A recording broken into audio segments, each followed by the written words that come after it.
Hello， 大家好，我是议员，没错，又回来讲365跟2489了。看到这个标题，应该很多人想要点走了。那么不知道发生什么事情的观众，你们可以看回我之前的影片，我分别是有做过2个关于外交的事情，另外一个是黄庭没有人拿的事情，还有包括今天黄庭的最终结果出来了，到底谁会拿黄庭。在上一个影片有说到他们想要用抛硬币的方式来分出谁应该要拿黄庭。365的玩家应该是在那次发了邮件之后跟内部讨论了，最后决定他们要用转轮盘的方式来决定到底谁应该要拿黄庭。那这个对话分别是来自365的 Seth 还有来自2489的河粉。一开始365是发了这个链接给他，然后2489就问他有什么提议，365就提议用转盘，他就讲这个会比较简单也比较清晰，可以在上面写下任何自己想要的名字，就比方说可能是王国的名字、国王的名字、王国其中一个盟主的名字，接着他们就会转动这个转盘10次，只要哪一个王国出现的名字比较多就可以拿下生成，只要对方同意的话，他们就会这个叫什么即时分享画面啊，你们可以理解为算是直播的一种，也可以直接在当下看到最终结果。那老实说，我觉得这个方法其实也不错，不知道当初2489他们给出的抛硬币是怎样的模式，我认为这个转盘的方式其实也是蛮不错的。那么最终2489也是同意了他的建议，说在明天也就是昨天因为我今天才录音嘛，UTC 15点的时候就会进行，这个将会是有史以来第一次以转盘的方式获得生成。那么各位也知道他们这一次 KVK 是真的很无聊的关系，所以他这里也有提到，当他们这一次 KVK 结束之后，就会马上进入下一次 KVK， 叫所有的成员们准备好资源跟加速。那根据时间来推测的话，2489应该会在半个月之后再一次报名 KVK。那不出意外的话，我觉得那时候365应该也会报名 KVK 了吧，因为这2个王国真的没东西打除非365的玩家不觉得无聊了，因为像他们已经很长一段时间都没有打架，然后又跳过报名的话，其实玩家会流失。不过我在之前有分享过他们这一次 KVK 的数据，其实365这一次消耗会比较大一点有可能跳过一次报名之后才会再一次报名，不过也是要考虑到能不能匹配成功的问题了，所以我觉得很大可能下一次 KVK 他们又会在一起。不过河粉似乎是觉得他们以这个方式来分配生成是比较特别一点的因为他这里有说到是有史以来第一次以转盘的方式来分配生成嘛。那或许他没有看过我的影片之前我有讲过国服的一个案例，就是用拍卖的方式来拍卖生成，而且是真金白银拿出3万块出来，比较起来国际服真的是弱爆了。所以对我而言，他们用转盘的方式来分出谁应该要拿生成，反而让我没有觉得这么惊讶。不过对比之下也可以看到双方的处理手法，像国服的话大多数都是用钱去解决的，然而国际服就会用其他的方式，就比方说 DKP 单挑或者是像今天的案例用转盘的方式分出胜负，或者是更糟糕的情况就是内战了。那么当然的，当讨论区的玩家都知道他们要以这个方式来分出胜负，谁应该要拿到生成的时候，很多玩家就开始嘲笑这2个王国了，说365就是转轮盘的王国，2489就是抛硬币的王国，并且还说到是万国觉醒的首次案例。我还有看到一位玩家去专门做了一个预告影片其实这个影片还蛮搞笑的，但是因为有版权关系，所以我没有办法放上这边的影片，有兴趣的观众可以去讨论区看这个影片。还有做不少的迷因图，就有问到如何获得星星，365说转轮盘，2489继续抗议，然而最后一位就说要看 DKP， 结果就被丢出窗外了。那其实这个图片也是讽刺他们说 DKP 在他们面前是完全没有作用的，就算你消耗的越多，打的更多再好，也是没有办法获得星星。还有就是这张图片，那其实一开始365跟2489会合作呢，就是为了要打一个比较简单的 KVK。在之前外交的影片中我有说过，365跟2489合作，就算是846那边一直不断的反对也好，他们也不愿意分开，所以让大家觉得他们就是想要打简单的 KVK。 这个图片的意思就是说，原本他们的计划已经是达成了，已经是获得他们想要的简单 KVK， 但是因为最后星星的事情而破灭掉了，最终最大的小丑就是他们自己。那也不知道是不是因为讨论区太多人嘲笑这2个王国了，最后河粉就是2489的代表终于出来说话了。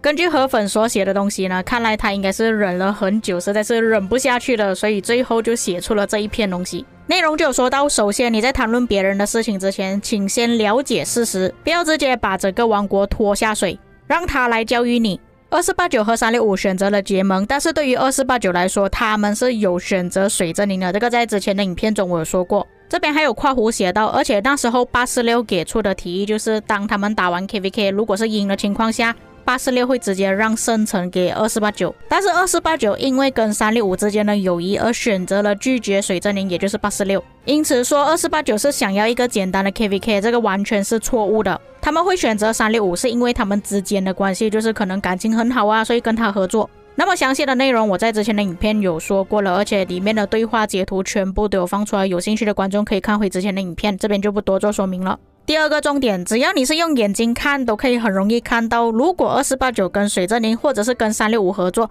都是会一样的结果，就是讲不管是365还是846也好，只要谁拿到2489都会赢下这一场 KVK， 并且当时候365其实也是想要跟2489合作，也就等于说其实2489在这一次 KVK 所担任的角色就是造王者，谁跟他合作谁就可以赢 KVK。 关于星星的事情他们还在讨论，没有人强迫对方做任何的事情。365也是明白2489在这一场 KVK 的作用，所以才会安静的坐下来讨论。不过我个人是有别的想法，我觉得365他们会坐下来跟2489谈呢，主要是因为不想要再浪费任何的加速资源了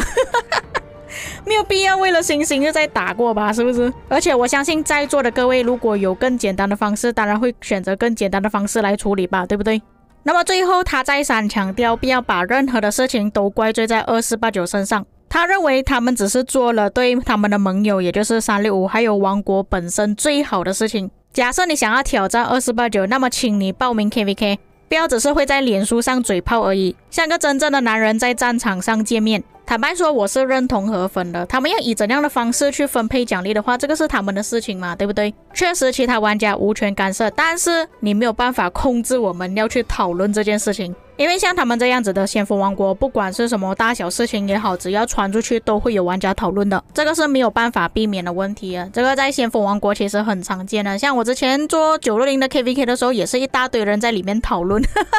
都讨论不会停，然后外交的事情也是在那边讨论，只能说在先锋王国是没有办法避免这种舆论了。那么其实还有不少的贴文是讲他们这一次的事情啊，但是我觉得都不是很重要，所以就直接跳到最后的成绩结果。也看到有很多玩家都表示很刺激啊，很多人都在 DC 里面讨论着到底谁会拿到圣城，还有分数已经到多少了。那你们可以看到这个截图呢，一开始是3-1了，后面变成5-2，其实对方还有机会可以拿到圣城，然而最终结果是6-2。365获得了圣城，那因为分数比较高的关系啊，就算是接着转下去，对方也不太大可能打成平手，所以总共他们只是转了8次而已。那么当成绩出炉之后，我看到讨论区有一些玩家就开始造谣了，说他们取消了转盘的直播，双方又开始不同意对方了，还说2489指责365作弊，说他们很丢脸。那写这个贴文的玩家相信对这两个王国的怨念会比较深，不然就是他为了要热度所编造出来的谎言。那事实上在他们得出了结果之后，2489确实是拿下了圣城首战。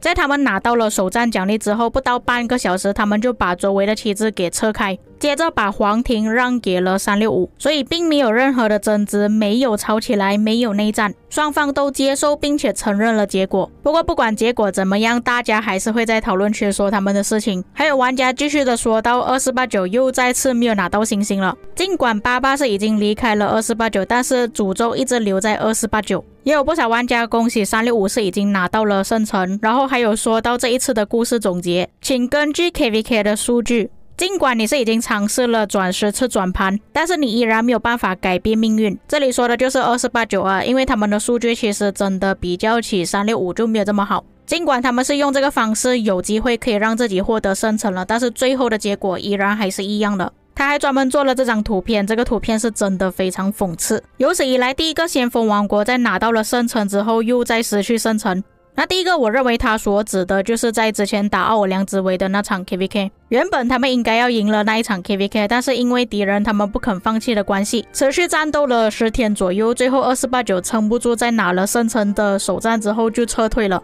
他们那一场 KVK 我也是有专门做一个影片解说，有兴趣的观众可以去看一下。第二个就是在他们转轮盘输掉之后，原本拿到手的圣城又再失去，一直在强调248-9就是小丑王国。以上就是他们生成分配的结果。对我而言，其实他们要用什么方式去分配奖励是他们自己的事情啦。主要是因为他们的行为让大家都不太能接受的关系，所以才舆论纷纷。我相信在座的玩家都是把他们这一次的 KVK 当成笑话来看。至于各位在看了这一次的事情经过之后有什么想法，可以在评论区给我知道。以上就是本期内容，我们下个影片再见。